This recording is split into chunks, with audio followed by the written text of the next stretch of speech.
And let me get Isabel added in here. And hello, anybody who is joining us on Facebook and YouTube. We are live there too. We're just going to finish getting set up here for Instagram. And happy Veterans Day to everybody. Thank you guys for joining us. I did invite you. There we go. I'm here. Howdy. Hello, everybody. How is everyone doing today? I don't know. I imagine most people are still working. I've been doing some work and trying to also take some time for myself because it's 11/11 and all the things. Yes, I actually think it's my sister-in-law's birthday today, or was it yesterday? I have to figure it out because obviously, Mariana, happy birthday. I'm solo parenting. My husband went to Dallas for a weekend with his dad, watching some football games, go Eagles. And my son is home from school. He wants to say hi. Does he want to say hi? Hi. Hi, Noah. We have to get you closer. That's Noah. That's my son. Oh, wait. And then this is Mila. Come closer, Lou. Hi. These are my children. Obviously, they're off of school today. Did you guys wish your dad a happy Veterans Day? Yeah? Do you know what a veteran is? Yes. Yes, what's a veteran? No. The person who worked in the army. In the military, that's right. That's right. Good job. Your dad was in the his dad is a veteran. His grandfather's a veteran. His great-grandfather's a veteran. A few of his great uncles are veterans. We have a lot of veterans in our family. We have lots of friends, of course, who are veterans. A lot of his friends' dads are veterans because we're in near Fort Bliss. So Oliver's dad? Not Oliver's dad. Oliver's dad is an academic. Shout out to him too. Yeah. All right, but you guys a lot of get lost, and I'll keep going working. Yeah. A lot of my family on my mom's side are veterans. You want me to get the kitty? No, the kitty's fine. He's welcome here. There's so much to podcast. Say. This is the pet podcast. The pets are always welcome. The children, not so much. Yeah, I think my grandfather was probably stationed in Norfolk, and that's how my mom's side of the family wound up in the Hampton Roads area. Yes, that's the only reason I've ever been was for the naval base over in Norfolk. Yeah, and so I have a couple of uncles who served, and my first husband was in the Navy. My husband's dad was also in the Navy many years ago. So yeah, there's a lot of history, and I'm very thankful for everyone who does serve. It's definitely not something I was ever called to do, though I'm grateful that I live in a time that if that is something I wanted to do, I could have done it. Mila made a tent inside. I'm sorry, I'm gonna set some boundaries here live. I cannot talk to you right now. If you interrupt me again, there are no s'mores this evening, like I promised. Because we are not going to do fun things if you don't let me do my work. We don't let you do your fun things. See yourselves out, please. Okay. Thank you so much. Sorry about that. Okay. Yes. So today they are off because of Veterans Day, because we're in a military base, a military city is what they refer to us as. And there are a lot of military here. Obviously, I'm a military spouse, so most of my social circle is military by proxy, right? Even if it's they're not military, we might know them through military friends in the area, right? Yeah. Because it's a really big community. My neighbors are the majority military, or at some point were military, right? Maybe not veterans who've retired after a full 20 plus years, but veterans who served. So veteran means that they served in any combat, really. So even if they only served for 3 years, but they served for 3 years, they are veterans. So a shout out to everybody, no matter how long your career. Thank you for your service. The sound. Oh, that's interesting. I can hear you okay. Oh, but I'm hearing you on StreamYard, so I don't know what Instagram sounds like. But I'll try to speak up for sure, because I know I have a very I may tiny need to voice. speak louder. Let me know if me speaking louder helps, and I will move the StreamYard microphone away. Okay, great. Well, I think we both had the same guest on our podcast previously, because we both do pet podcasts. So doing something around, canines in the military for Veterans Day was, I think, the idea of today. And we both had Bob Bryant from Mission Canine Rescue on our podcast in the past. And for me, my podcast is obviously very different from Isabel's podcast. So mine was like, I was just telling her before we went live, I think it was probably like the most depressing episode I've ever published, for me, just because I have such a bleeding heart. And so like the things we were talking about and the things I was asking him were very like, man, this really sucks. Yeah, it's not uplifting at all. I mean, it's getting better, but I don't know when you interviewed Bob. I think it was, I don't remember what month in 2023, but it was 2023. So it was last year, maybe a year ago now. Approximately. I don't remember if I did it. I don't think I did it for Veterans Day. I can't remember, to be honest with you. But it's definitely not like an uplifting topic. And that's, I think. Yeah. You can't hear me. She can't hear me. Oh. I mean, so I don't think I can get any closer to my phone without you guys looking at my pores. So I don't know what else to do.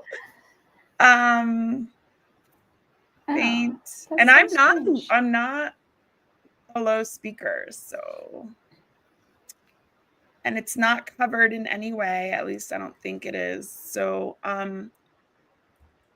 don't know what to do. Well, I can just start talking, and if you want to fidget, that's cool. Or unless you had something you wanted to start off with. No, not really. Okay.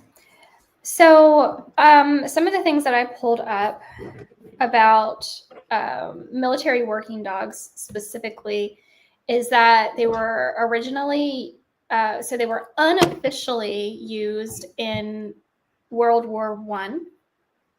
The Europeans had already been using dogs in their military, but the United States had not. So we started using them around World War One, but it was like kind of unofficial. It wasn't, I guess, on the books somehow, some way. So we actually started using them on the battlefield, which is interesting to me. And we've probably all seen like that picture of Sergeant Stubby going around. He looks like a kind of like a little mini pit bull almost, with his like little uniform on. So he was kind of like the mascot around that time. And then let's see, the U.S. War Department officially recognized the need for dogs in the military and established Canine Corps in 1942. So that was closer to World War II. Over 10,000 dogs were trained for combat. They were trained for tasks like guarding, messenger duty, mine detection, and search and rescue, which brings up, like, I find it so fascinating, all the things that dogs can do. Yes. Like the little fluffy things in our homes in another life could have been a drug detection dog, could be sniffing out cancer, could be taking down criminals, on the police force, could be like, it's amazing to me the things that our dogs can and will do for us. So I would be very curious. I want to know who that is, but I would be very curious. Anybody watching, whether you're watching live or you're watching a replay, comment and let me know, like, what, if any, experience you have with working dogs in general, because I just love to hear those stories of the things that dogs can do, because I find it so incredibly interesting and amazing that they do that. So who is that picture of? This is a retired military working dog. This is Radar. May he rest in peace. This is when he was first back in the United States in my in-laws' home in upstate New York. He is a Pomeranian mix that my husband's battalion had in Korea. And when their deployment was over, Radar needed a home, and my husband brought him home. And I will tell you that this dog was amazing. And what's really funny is, I mean, if anybody wants to take some guesses as to what his role was, like, I don't know if I just said it. Did I just say it? I don't know, not that I remember. So if you guys want to tell me what you think his role was, I will let you know if you're onto it or not. But military working dogs, one of the things that I learned from Bob Bryant actually is that there are the government owned, right? Like the military owned military working dogs. And there are the contractor owned, like a third party, like a government contractor will own this dog. And they're obviously trained for specific things. Like Jessica said, like bomb sniffing dogs, drug sniffing dogs. The Bob actually told me that there are some Jack Russells, I think they were, that go onto submarines to make sure there are no drugs on board. That's their specific job. So they are not only used in combat, they're used stateside as well. I just want to make sure that I sound better. I did change my audio, so does it sound like louder? I'm listening to you on StreamYard, so I don't know, but we'll just keep rolling with it. This is what is interesting to me is that for Radar, the battalion got him, right? Like while they were there, knowing that it was a temporary thing.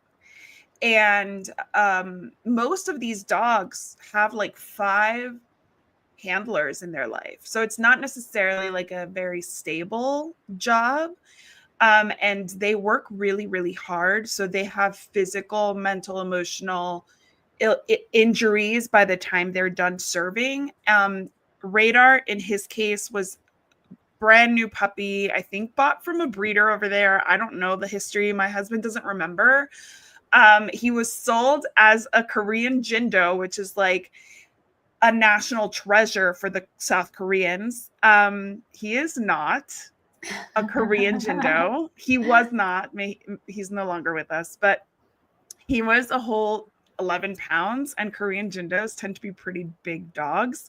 So at best, he was a mix, but I don't know the history of like when they got him, how they got him, but I know that they got him knowing it would be temporary. And I believe that a person in his battalion had said, like, I'll take him when I go home. But something changed throughout that deployment. And she said, like, I really can't. So Chris stepped up to take him. And like the process of taking the dog, Chris doesn't remember, but like I'm like, do we have any paperwork? Do we have anything? And he's like, I don't know, because it's such a mess. Like he doesn't know any of the details. Like he's got boxes full of documents that like we have never accessed. So because after like deployments, it's just like all his like nonsense that he used over there that he doesn't need stateside just stays in like bins. Other than like the stuff that's like obviously dangerous, they take that back. But just like the nonsense stuff, cards, letters that people sent him, stuff like that just stays packed. So we don't have a lot of information. All I know is that somebody needed to take him and Chris stepped up. But like I have no idea what would have happened if nobody wanted him, right? Because like the decision was made for him to be Whispering Hills. I can't see anymore underneath this, so I don't know. Let me know if it sounds better. But he would have not really had anybody bring him back. Like I don't know if there was a cost involved with bringing him back. He was not highly trained. That's another hint as to what he was doing there. He was not necessarily highly trained. So obviously you can't just take a dog that's like a bomb sniffing dog that has like thousands upon thousands upon thousands of dollars invested into it. Because obviously, like, I don't care how close you get to them, they are equipment. They're considered equipment. So like you wouldn't be able to bring them back until they were retired. And being retired means like you really can't do that job you were trained to do anymore. Radar, again, was not that level of military working dogs, so he was able to just come home with the battalion when they were ready to come home. But it's really interesting to know that after those 4 to 5 handlers that they have, like, a lot of these dogs just don't come home. I did not dig into what happens to them. Sometimes I'm sure they go with like translators and like people on that end of the world that like want to take care of them. But in certain countries, the culture is not to like take good care of dogs, right? So like they're not going to like bring a dog home if that's not part of their culture. These are dogs that like sleep with their handlers, live with their handlers. Like they are in many cases, like, you know, part of their soldiers as far as like the military is concerned, or the people on the ground at that level above, right? Like they're not necessarily considered much more than equipment. And that is why we're talking about this today, to bring attention to the fact that like a lot of some good stuff has happened to improve the lives of these military working dogs and contract working dogs, but there's still a lot to do. So like, Jessica, did he mention on your episode, Bob, like what happens when we don't bring them home? Yeah, so that was actually a lot of what we talked about, because what I was asking, because my understanding was, sorry, my understanding, I thought things had gotten a lot better for our military working dogs under Obama, because he actually reclassified them. They used to be classified as equipment, and he reclassified them as canine members of the armed forces. So I, in my brain, was like, awesome, they're getting better treatment, they're being brought back home. No, none of that is true. Well, he said that it did improve some. Right. Well, I mean, just it's part of the 2016 National Defense Authorization Act that Obama made that change. Yeah. But the military didn't adopt the change, right? Like it's been very slow to actually make the transition. So that is where the problem was. Yeah, what he said is what they have done is found loopholes. Yeah. So any canine serving in the United States Armed Forces, when they are done, when they retire, or when their service is over, they have to be brought back to U.S. soil. That's part of the act. The loophole that they have found is that they can leave them on an embassy. So they can leave them in whatever country they're in on an American embassy, because that's technically U.S. soil. So, and then there's also contract working dogs. So contract working dogs get the worst treatment and care because they are not protected at all by our U.S. like there are no protections whatsoever. Think of they are equipment. Yeah, they are equivalent to an AR-15. Yes, and but they don't even belong to the United States. So the U.S. has no obligation They're owned whatsoever. by the third party. Yes. Right. They're owned by the third party. They have no protections because they are equipment owned by the third party. So even if the military wanted to help them, they can't. It's like me saying, I want to help your dog, but now you don't want to give me your dog. Right.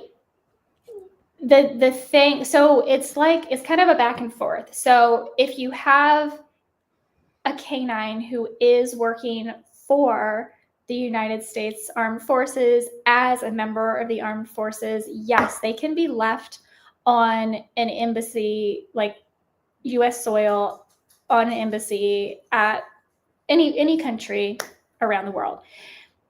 They still may not get the best care. Bob was telling me most of the dogs they get in are malnourished. They just get fed enough to keep them alive, basically. They probably have injuries, whether they are current or like they just didn't get the medical treatment they needed. So they get a lot of dogs with broken limbs or like they had a leg that was broken that was never treated, and things like that happening.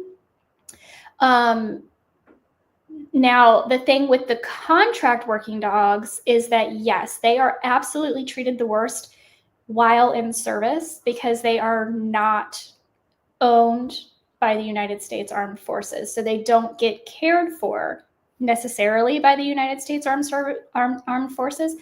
However, it can actually be easier to get those dogs back into the United States and into a rehabilitation facility because those third parties that own the dogs, once they are out of service, they want nothing to do with them anymore. Yeah. They're like, this is not making me money. This is only costing me money at this point. Right. So if you can make any sort of deal to rescue those dogs, whether that is purchasing them or whatever, so there is a little bit of there's positives and minuses on both sides, right? Well, the reality is, even if even if they were to like let them go, like the cost of bringing one of these dogs home is about $7,000. So like, yeah, easier maybe, but now you're buying it on top of the shipping costs. So like, that's one of the reasons why, and like what Bob told me was that like the Army kind of looks the military. I don't want to just highlight the Army, but the military looks the other way because it's so expensive, right? And like the military budget obviously is very like scrutinized, as it should be. And when they're paying $7,000 for each of these dogs, and like just Mission Canine Rescues in like the 11 years that they've existed has rescued over 1,300 dogs. So 1,300 times 7,000, do that math, right? Yeah. Is it an emergency? Is the house on fire? Okay. He's bleeding, guys. So this is really huge. Okay. Go wash your hands. I did. That's great. Do not come back unless you want me to not do anything fun after I get off of this. Okay. Thank you. Gosh. You know what it is? It's the YouTube culture. He wants to be on here. He wants to be part of this. This is what is happening. This is not an emergency. This is like, ooh, look at me. I'm making a cameo. But you're also interrupting, which is not okay. So do the math on that. Like, that's crazy amounts of money. So obviously it's not the best way to spend your money if you're not going to get anything out of these dogs, but it is the right thing to do for these dogs, right? Ethics sometimes costs money. And so just Mission Canine Rescue. And the reason I interviewed them is because I know that like 22% of their donations is all they use for overhead and marketing. Like, that's it. Everything else goes to the dogs. And like, when you're donating to any organization, you have to know what they're actually using to benefit the pets or the animals or the people that they're supposedly helping. Because if they're spending 90% of it just on overhead, that means that their CEOs are making a fortune. And like Bob himself and his partners do not make money off of this. This is like a work of labor of love that they do. Bob has a full-time job. As of last year, he was still working in that full-time job. So like, this is not a moneymaker for them. This is a cause that they're really passionate about. But just with those 1,300 dogs that they've helped, they've spent about $2 million in veterinary care, according to their website. So that's a lot of money as well. So there's a lot of work to be done that like the government's not covering the $2 million. The service member, him or herself, cannot possibly be expected to cover the expenses related to bringing them home and then rehabilitating them. Because like you said, they are not always cared for very well over there. And it's not only the level of care, but it's also the danger they're in, right? Like these dogs can have like hearing loss, they can have vision loss, they can have serious injuries to their joints and bones, and they can have, you know, chronic pain, and they have a lot of illness similar to what our service members experience, right? So I will say that like it's impossible to bring them home without any kind of plan for a budget for veterinary care. And on top of it, you're spending $7,000 just to bring them. Yeah, right. And so the thing that really pops out in my mind is like, it's easy for me to say, like, I want them to be treated like any other service member and to get the medical care, to be fed, to be, you know, to come back home, not just left at an embassy, all the things. But honestly, like, our human veterans don't get the care they deserve. I think that is something that we always especially highlight around election season. But it's true every day, not just every 4 years, that, you know, our veteran services are I don't think any individual person, if you were to like stop them on the street and ask them, anyone would say, no way, we don't treat our veterans the way we should. Yeah. Right. And the working dogs are even, just like with everything else, right, animals get treated even worse. Well, to me, it's the same thing. It's one and the same, right? Like bringing your partner, because that's what they are, they're partners, back is part of your veteran care, right? Because think about the bonds that these people form with these canines. Think about like being back home, having to say goodbye after you've already said goodbye to members of your battalion, heaven forbid, lost people, heaven forbid, lost limbs, your own. And now you're saying goodbye to this being that like was with you, that was a partner, and you're not only saying goodbye, but you're abandoning them with a big old question mark about what happens to them next. So you're back stateside, you're hopefully getting the care you need, you're hopefully reassimilating to life after combat, and you are now sitting here thinking about this animal that was your partner. And so to me, it's like, yes, absolutely. Veteran care leaves so much to be desired in this country. And like, it is disgusting in so many ways how we abandon our members of the military. And that's all I'll say, because as somebody who's lived it and seen it, I have a plethora of things I can say. But it's like, to add insult to injury, you're taking this person's safe place and you're taking it from them. You're making it impossible for them to bring them home. You're putting them in harm's way and like abandoning this member of the military that actually did serve, even though they served on 4 legs instead of 2. It is disgusting. And I mean, it is something that, it's why I invited Rob Bryan on my show. It's why I wanted to talk about this topic, because I think people don't realize that it's something we do need to speak to our representatives about, get involved for, but also something we could make a difference in if we were to potentially have a donation amount that we can share every month, or get a bonus at work and have an organization that could use these funds for this purpose to help even one member of the military who doesn't have $7,000.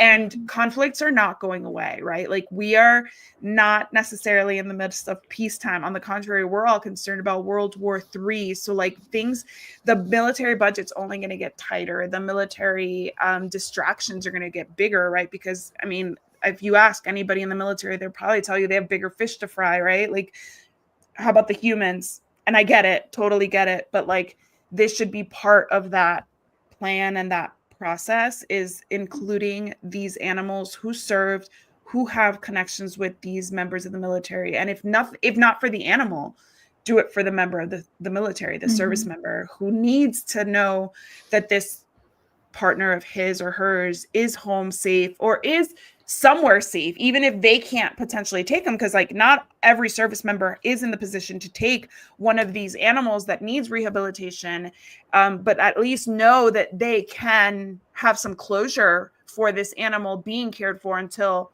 their days are through. It should be part of the package. Yeah, no, that I agree that reform definitely needs to happen. And I'm sure it isn't at the top of anybody's list, but I have a lot of hope for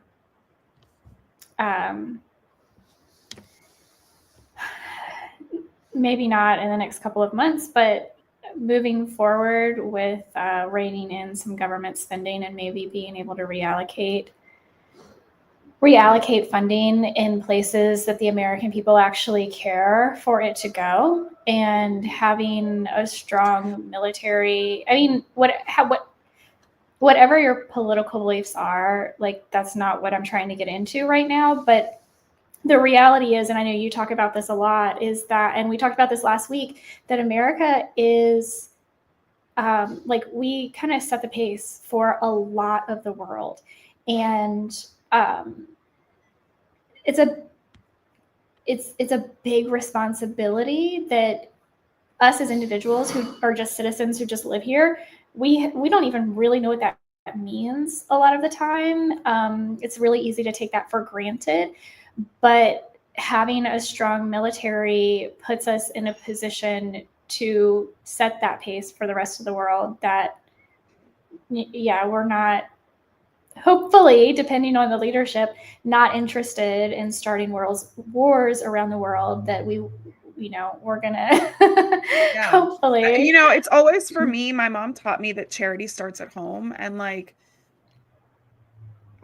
I don't want to ever leave anybody who needs help without it, but like when we're seeing so much at home that's problematic and that needs attention, it's really hard to imagine that we would go help others before we help our citizens. And this is one of those things where it's like, let's start with making things right within our own military before we go train other militaries and supply other militaries with arms and all that other stuff, right? Yes. And nothing is right with this part of our military yet. And there was hope, and Bob had said that like his organization specifically had made a lot of headway with like specific people in the military, right? So like people who within the military are leaders and have a passion for this same thing, right? Because there's a lot in the military that needs to be looked at that has nothing to do with pets, that has to do with equality and blah, blah, blah, blah, blah, blah, blah. There's a ton of things that I'm sure somebody who's more versed in that will be like, hey, this is like small fish compared to other stuff. And I get that.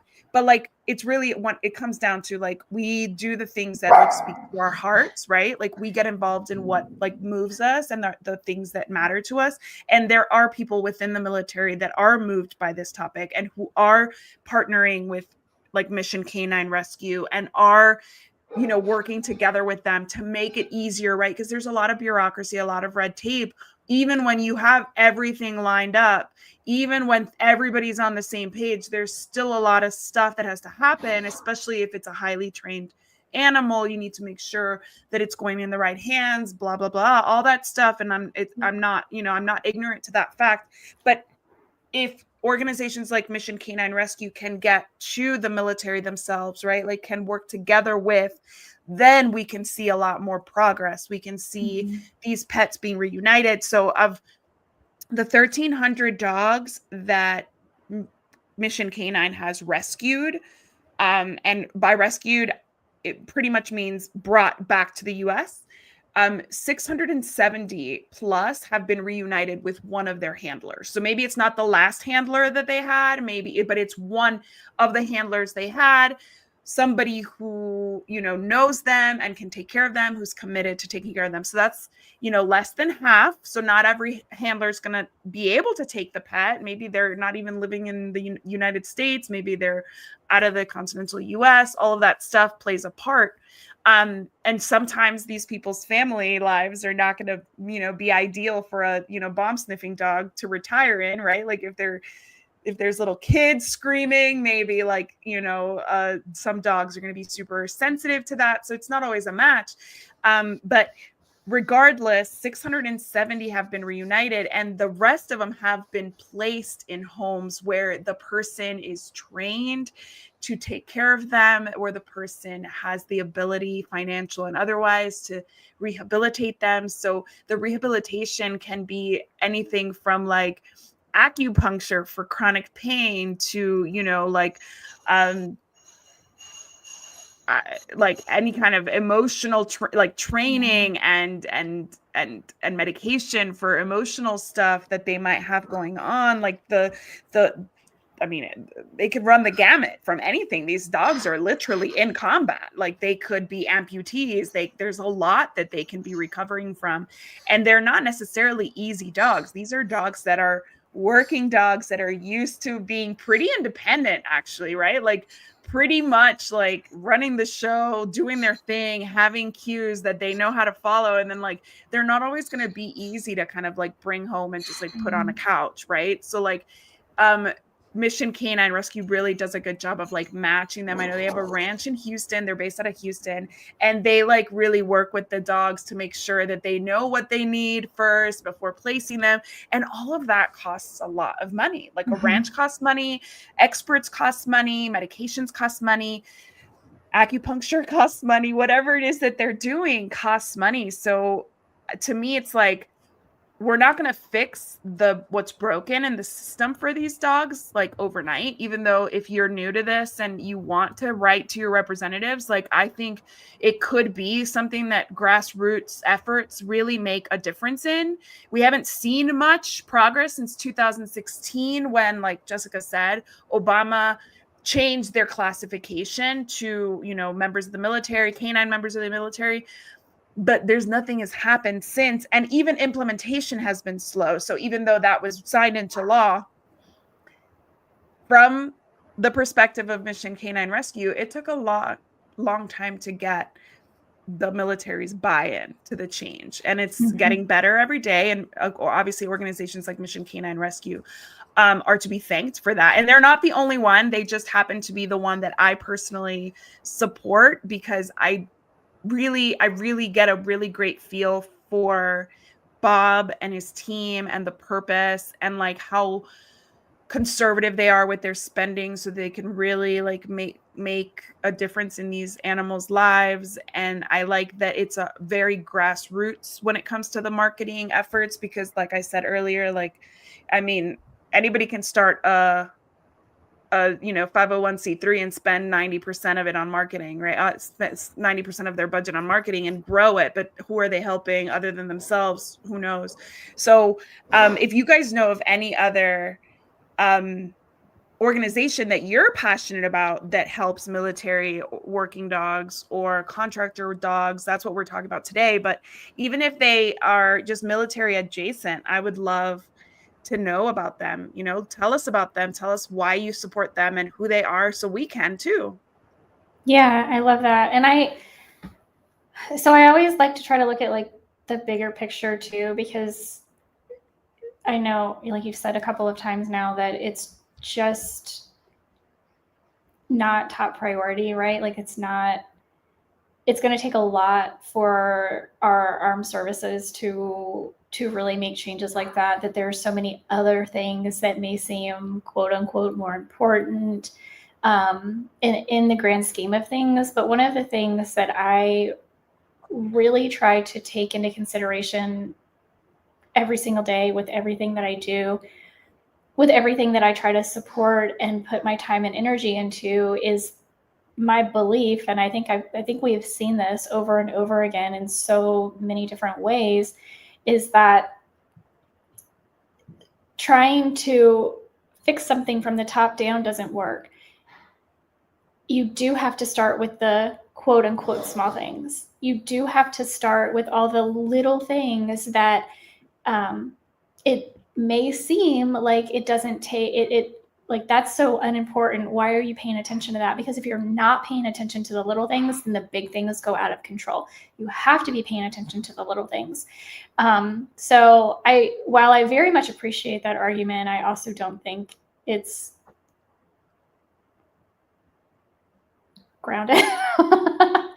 I understand reality. I think that's how a lot of things work, especially with all of the red tape and all of the bureaucracy and the fact that there is a million and one, there's a million and one things that everybody wants to handle and take care of and fix every single day.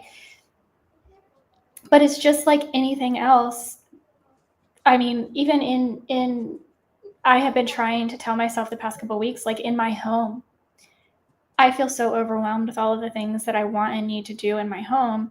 And I try to remember that I don't need to look at the big picture every single moment of every single day. If I am moving something from point A to point B, because that's where it actually belongs, I've made some headway. And I did a little bit. And that matters because the big picture isn't going to get cleaned up unless I start cleaning up the little things. And I know I kind of probably went on a huge tangent there, but like, No, I agree. I agree with you. I think it's really easy to demonize the military for this. It's really easy to I don't know, it's just really easy to like play the blame game. yeah, But it's really one of those things that like everybody I've ever met in the military wants to do the right thing. Like that's why they yes, went into the military, right? Like if my husband is the biggest like big ball of love that you will ever meet in your life. Like that is like a quote from our wedding. And like I told our priest that, and while we were just chit-chatting before the wedding and during the ceremony, he like said it like, Chris, I hear you're a big ball of love, and it's true. And he comes from a long line of military men and women, and they're all a big ball of love too. Like they went into it for all the right reasons, to help, to do better, to create that camaraderie and like make the world a better place. Like they go into it for all the right reasons. And so that's why when I say something like, oh, what we do to military veterans is disgusting, and it's not just one person and it's not just one organization, it's like the fact that like we haven't made that a priority, even though I think we could all agree that it's the right thing to do, right? Like it's not like somebody sitting in their like office at the Pentagon being like, screw these people and screw those people. I just think it's so hard. that did not sound good. Was that your cat or a child? That was not my kids. That was the dogs. Oh, That was the dogs. So my kids are off the hook for that one. But it's one of those things that, like you said, it's bureaucracy, it's red tape, yes. it's people not knowing the questions to ask. It's things falling through the cracks, really. And these dogs are falling through the cracks because I really do think that the more people are educated on this, the more questions they're going to ask about this, the more active. The military is different now than it was 50 years ago. We're different than we were 50 years ago, right? So like the things that were important to us back then are maybe not as important now. The military is a different place. Like from my husband telling you the army of today versus the army of my father-in-law, they're very different. And like a lot of things have improved. A lot of things are better. So it's just a matter of time and a matter of leadership where it's going to be better. And it's going to become more family friendly, and it's going to become more animal friendly, and it's going to become more veteran friendly. But again, we need to get involved as the general population to ask these questions and to demand these things, and to say like, we need to see improvement in this particular part of this government and this leadership. And this is what we want. Maybe not as badly as we want that, or maybe less badly than we want this, because we can't have it all. Like we know we can't have it all, right? Like we can go to the military and say we need everything to be a priority, and then nothing gets done. So like that's why it's important for these kinds of people like Bob and like his partners and his like us interviewing him, like those of us who can speak to this and to share about this and to spread the word about this. Then the more people who become involved and interested, then maybe we'll see some change. So one thing you can do just today is, go to the Mission Canine Rescue website and like learn about it. What does rehabilitation mean? Like what are they doing? who are their donors, right? Like, we can find all of this out. Is it, there are a lot of these types of organizations. I will say, one of somebody I met, Tom, I met him at Super Zoo last year. He is the founder of Operation Good Boy, and Operation Good Boy is like military products, like pet products. It's really fun, really exciting. Oh, did I mute myself? No. I haven't heard of them. Oh yeah, Operation Good Boy. They gave me a coin and everything at Super Zoo. It's really cool because Oh yeah. coins are very symbolic in the military. They're very when you do a good job and somebody wants to recognize you, they give you a coin.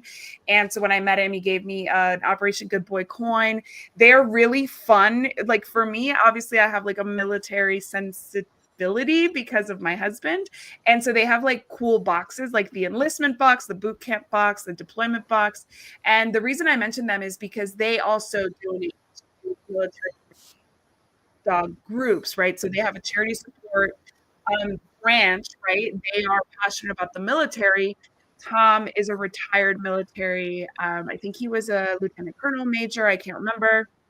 And Army as well. And he founded this kind of blending his love of the military and his love of pets. And it's super fun. And I think, like, if you're looking for a gift for a military veteran who is a pet parent, their dog stuff is so funny. They have like grenade like toys, like really very military, on brand military stuff.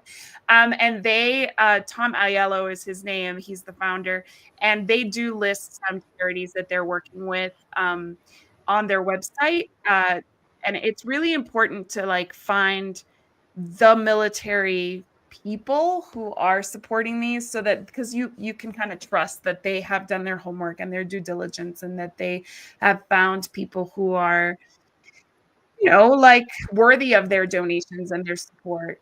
So they are Warrior Dog Foundation, Georgia Police Foundation, and another one whose logo I don't recognize. So those are the three that Operation Good Boy. Oh wait, there's another one. So their website's not showing me them very easily. I'm gonna just step back. But they do have a few listed on their mission page. So if you're interested in something other than Mission Canine Rescue, that's somewhere to start. Yeah, I actually wonder. I think most handlers, maybe not all, but probably most, would very much like to have their working dog retire with them or move from one deployment to, and if they're going back home, go home with them, that kind of thing. And I understand the argument for the extensive amount of money that they put into training these dogs. But we also put, or should be putting, an extensive amount of money into our veteran services and their health care, their mental health care, their rehabilitation. And I actually wonder if that particular armed services member did get to retire or go back home for a different assignment with their service dog, if their life wouldn't be better. And then in turn, we wouldn't necessarily be spending the same amount of money on mental and physical health care for that service member. Like, I wonder if we actually looked at it, if it would actually work out. You know what I mean? Like, Yeah. Would the cost be worth it? I've asked this question to my husband a million times, because I'm like, does it make sense to move families every 3 years from one different job to another? Like, I get that you want a well-rounded soldier. I get all that, but like, cost effective, not really, to like move people. I just had a friend move to Italy. You know how much that costs, right? Like, and then they're only gonna be there 3 years. So like, I don't know. Like, I don't really get the whole and I've lived it. So I guess maybe I have like a sour disposition about it, because I'm like, oh, the moves every 3 years are terrible. We moved after 2 years in one of our places. Chris was in, one of his schools for only 10 months in Kansas City in Leavenworth. So like, the moving is crazy, and like the moving, having 5 handlers, like, can't be easy on that dog. and that those handlers moving to different dogs also can't be easy. So I don't know the answer to that. I feel like, you know, they have their reasons that I'll never understand. I do think it's getting a little different, where Chris did tell me that like some branches of the military, even some like battalions or some units within branches are kind of moving less, right? Like there may be somebody in like a unit for 5 years instead of 3. And like that's why I say that I do feel like as we learn more about mental health in general, and I'll say specifically mental health, just economics, and the impact of moves every 3 years, or these new handlers, as we learn more, there will be changes that seem to make more sense, both like for the individual and for the service at large, just financially, and just like readiness, right? Like we want our soldiers to be ready, but like, are they ready if they're moving every few years, or are they ready if they're getting a new partner every few years? Like, what's the alternative? Is the alternative a better option? So yeah, I mean, like I'm hopeful. I'm always hopeful. I mean, maybe that's my downfall, is that I'm always hopeful. But I do think that it's really important for people. And I love that today I had Equipause, my friends at Equipause Pet Services in Miami. They're a dog owning, visiting, dog running, dog training business in Miami. My friend Franca and Flavia, the founders, reached out to me and were like, we want to do a post for Veterans Day about military canines. Who do you support? Who should, what should we look out for? So like, I really do think that the people who care, the people who like have a heart for dogs in general, for pets in general, are asking more questions and are kind of learning more. And now that there's information at our fingertips, I do think that the way we've been operating, like the status quo of yesteryear, is going to be maintained as more people get involved and more people ask the questions. And it's been almost 10 years since anything was done on these pets working dogs behalf. And it's time. Let's do something. Let's rally the troops, pun intended, and get people speaking about this and get people asking the questions, supporting the mission of these awesome organizations that I was saying. And today we're talking about Mission Canine Rescue, but Warrior Dog Foundation is one, Hero Dog Rescue, and Georgia Police Dog, I think is what I said. So those are 3 or 4 that I can mention that, are coming from people that I trust, that are organizations that you might be interested in looking into and maybe supporting in whatever way you can.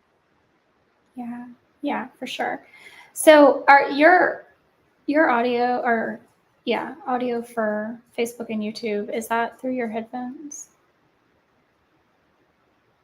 It's my audio. Yeah. What I hear of you? No, like what I hear of you. My mic. So my mic. Yeah, I'm using the mic. So that's probably the one you can use for your podcast. Oh, okay. Because like the past couple of minutes, it's like going in and out, and I'm like, what's going on? Really? You going in and out too, so I wasn't sure if it was you or me. Like internet. Oh no, maybe it's internet. Yeah. Okay. Well, I think you covered it. I think you. November is Canine Cancer Awareness Month, so I was thinking maybe next week we could talk about that if you're up for it. That is fine. And we missed obesity month, but we could do that sometime around the holidays to remind people that they should not be eating certain things with their dogs, at least not without adjusting the calories. So our pets don't gain a ton of weight, and why it's important to keep them looking fit. And it's not just the way they look. So yes, cancer sounds like the perfect thing to talk about next week. Dang, cancer sucks. We've all seen or personally lost pets to cancer, so it is something we should definitely talk about. Yeah, absolutely. All right, y'all. Well, I think we're done. I think we talked about it all. and we'll We see. did. I think we did. And I don't know what's going on with my sound. Sorry. I have literally like a million things here that I don't know why they're not working. But yeah, what can I tell you? It's technology. I know. But happy Technology. Veterans Day to all those who served. Thank you for your service. Thank you Thank to the you, military yes. families who support the service members. This is your day too, because so many military members would not be veterans if they did not have the support of their parents, their spouses, their children, their families. So Yep. happy Veterans Day to us. Yes, happy Veterans Day. Yes, thank you. I'm just kidding. I have this gorgeous photo that I always share. I haven't shared it today, but it is from my wedding, and it is from the saber arch that they did at my wedding. I had, I think, a saber. There were like eight of them, and they use a sword to like make an arch that Chris and I walked through, and then at the end, one of them with a sword spanks the bride on the butt, and I think that's tradition, and I just had to go with it. But yeah, that is the saber arch, and I will probably try to find that picture and share it just because it's a fun picture. You won't see the slap, you'll just see the pretty formation. Yes. Yeah, I mean, traditions are fun. Yeah, no, it's a fun tradition. It's harmless. It's fun. It's with saber arches. We had to find an ROTC in Miami that would share or lend us the sabers, which are swords. And it was, it's that important that we did that. So it's a really important part of the ceremony, the celebration, and the military members are a key, integral part of the American culture and history and legacy, and so we need to support them more, all of them. Absolutely. Canine or human alike. Absolutely, I agree. All right, guys, thank you so much for joining us. Have a Yes. wonderful rest of the evening, and we will see you next Monday. All right, bye. Bye. Bye. Mila, you can't see you. Why are you in a blanket? Here she is. Bye, everybody. Look right here. That's the one you're in now.